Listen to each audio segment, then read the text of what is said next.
Hello friends, welcome to PM classes. आज के अपनी इस वीडियो में हम लॉ ऑफ सप्लाई को डिस्कस करेंगे, जिसे हिंदी में पूर्ति का नियम भी कहते हैं। इसके पहले वीडियोस में मैंने लॉ ऑफ डिमांड और इलास्टिसिटी ऑफ डिमांड को डिस्कस किया था। अगर आपने उन वीडियोस को ना देखा हो तो मैंने उनका लिंक डिस्क्रिप्शन बॉक्स में दे दिया है, आप वहाँ से जाकर देख सकते हैं। सो आइए लॉ ऑफ सप्लाई को समझते हैं।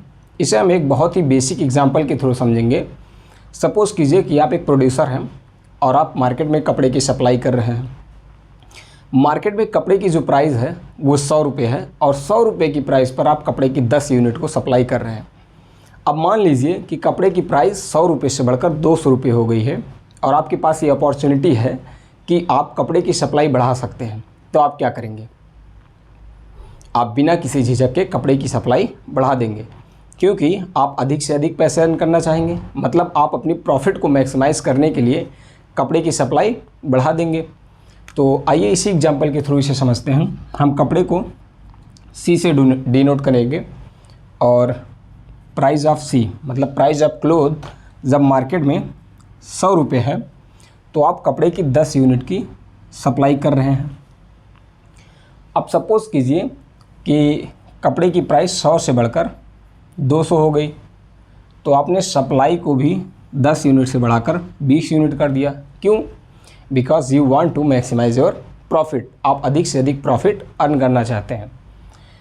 अब कपड़े की प्राइस एक बार फिर 200 से बढ़कर 300 रुपीज़ हो गई और आपने 20 यूनिट से सप्लाई बढ़ाकर 30 यूनिट कर दिया। अब अगर आप यहाँ ध्यान से देखेंगे कि जब प्राइस बढ़ रही है तो कपड़े की सप्लाई भी बढ़ रही है। मतलब कपड़े की सप्लाई या फिर किसी भी कमोडिटी की सप्लाई और उसकी प्राइस के बीच में एक पॉजिटिव रिलेशनशिप पाया जा रहा है। बेसिकली यही लॉ ऑफ सप्लाई है।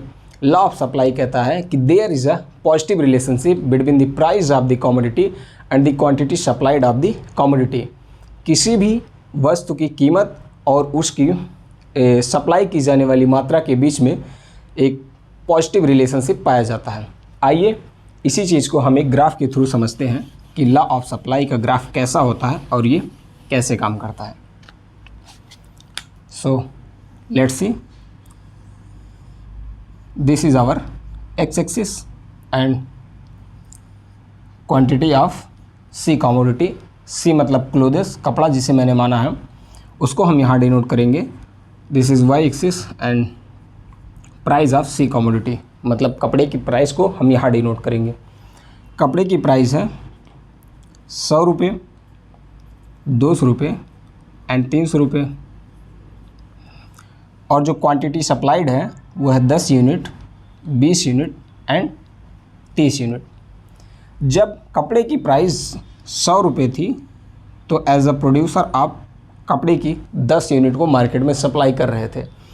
अब कपड़े की प्राइस 100 रुपये से बढ़कर 200 हो गई तो आपने क्वांटिटी सप्लाइड 10 यूनिट से बढ़ाकर 20 यूनिट कर दिया, क्योंकि आप अधिक से अधिक प्रॉफिट अर्न करना चाहते हैं। अगेन जब कपड़े की प्राइस 200 से बढ़कर 300 हुई तो आपने कपड़े की सप्लाई 20 यूनिट से बढ़ाकर 30 यूनिट कर दिया। अगर इन पॉइंट्स को आप कनेक्ट करेंगे तो हमें एक अपवर्ड स्लोपिंग सप्लाई कर्व मिलता है। अपवर्ड स्लोपिंग कर्व क्या डिनोट करता है कि यहाँ पर जो कमोडिटी की प्राइस है और कमोडिटी की क्वांटिटी सप्लाइड है उसमें एक पॉजिटिव रिलेशनशिप पाया जाता है। This is the our law of supply. आइए इसके हम कुछ अजम्पशंस को देखते हैं। अजम्पशंस को देखने से पहले हम एक वर्ड को समझते हैं जिसे इकोनॉमिक्स में समझना बहुत ही इम्पॉर्टेंट है, एंड वो वर्ड है सेट्रिस पारिबस। सेट्रिस पारिबस। सेट्रिस पारिबस का मतलब होता है अन्य बातों के समान रहने पर, other things remaining constant. Other things remaining constant.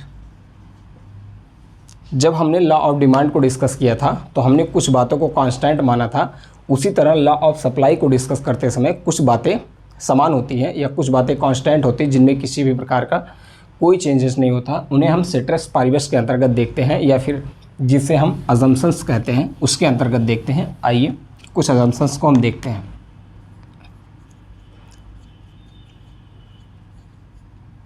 हमारा जो पहला अजम्पशंस है कि जो प्रोड्यूसर का गोल है उसमें कोई चेंज नहीं होना चाहिए, गोल कांस्टेंट होना चाहिए। अब एज अ प्रोड्यूसर आपका क्या गोल है कि आप मार्केट में अधिक से अधिक प्रॉफिट अर्न करें। आपका गोल है profit maximization. This sign represents the profit. तो आपका गोल प्रॉफिट मैक्सिमाइजेशन करना होना चाहिए, जिससे अधिक प्राइस पर आप अधिक क्वांटिटी सप्लाई कर सकें।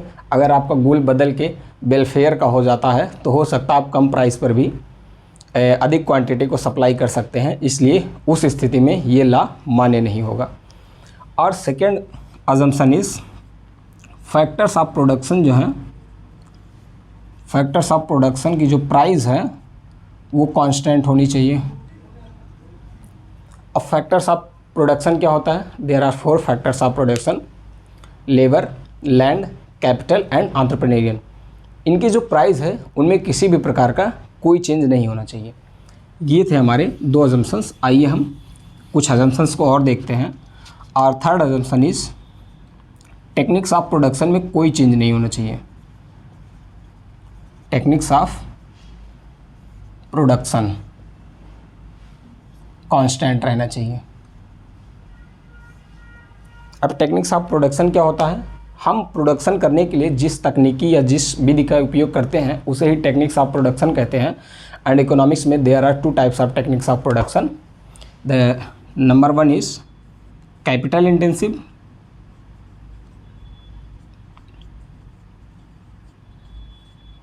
And second is labour intensive. Capital intensive का मतलब होता है कि हम प्रोडक्शन के लिए अधिक से अधिक कैपिटल का उपयोग कर रहे हैं या फिर मशीनों का उपयोग कर रहे हैं। लेबर इंटेंसिव का मतलब होता है हम प्रोडक्शन के लिए अधिक से अधिक लेबर का प्रयोग कर रहे हैं। तो जब आप किसी एक कमोडिटी का प्रोडक्शन कर रहे होते हैं तो उस समय उसकी टेक्निक्स ऑफ प्रोडक्शन, चाहे आप लेबर यूज़ कर रहे हैं या कैपिटल यूज़ कर रहे हैं, वो कांस्टेंट रहना चाहिए। ड्यूरिंग द प्रोडक्शन टाइम वो चेंज नहीं होगा। तो ये था हमारा लॉ ऑफ सप्लाई, जो कहता है कि there is a positive relationship between the price of the commodity and the quantity supplied of the commodity. किसी भी वस्तु की कीमत और उसकी सप्लाई की जाने वाली मात्रा के बीच में एक पॉजिटिव रिलेशनशिप पाया जाता है, जिससे जब प्राइस बढ़ता है तो प्रोड्यूसर या फिर सप्लायर क्वांटिटी सप्लाइड को बढ़ा देता है। क्यों? Because he wants to maximize his profit, और जिससे हमें एक अपवर्ड स्लोपिंग सप्लाई कर प्राप्त होता है। और हमने इसके असम देखे। तो आज के लिए बस इतना ही। थैंक यू, धन्यवाद। अगर आपको वीडियो अच्छी लगी हो तो चैनल को सब्सक्राइब करें, वीडियो को लाइक करें, और अगर लॉ ऑफ सप्लाई से रिलेटेड कोई भी क्वेश्चन हो तो आप कमेंट बॉक्स में पूछ सकते हैं। थैंक यू, धन्यवाद।